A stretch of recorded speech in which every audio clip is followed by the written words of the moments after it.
ইয়া হাসিনা আপা আজ 2 দিন দে আমি অ্যাসিস্ট্যান্টরে দেখতে আসি না।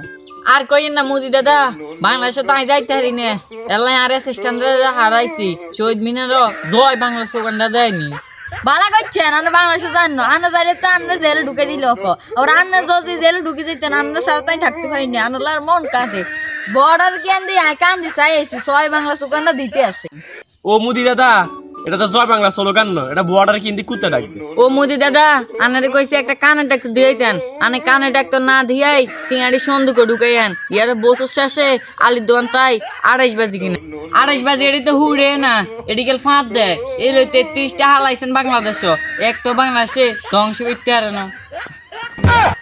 হাসিনা আপা আপনি কি আনতে আসছে না সম্মান করেন না অসম্মান করেন?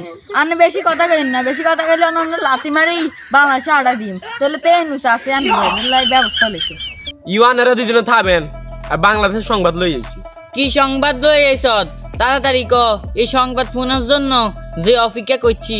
আরে হাসিনা আপা, আর বাংলাদেশে যা কিছু দেখছি আর তো মাথা নষ্ট হয়ে গেছে। কি রে, শহীদ মিনারে কি জয় বাংলা করে স্লোগান দিছে? তোলে আন্না তাড়ি এবো আছে, শহীদ মিনারও আই যাইতে হইব। আরে হাসিনা আপা থামেন, কত দেখে তুমি টান দেন কিল্লাই। শহীদ মিনারে তো কোনো লিগে নাই, কেল জামাত আর বিএমপি ব্যাকে শহীদ গল্লায় দেওয়া করতে আছে। ওরে তুই এটা কি শুনাইলি?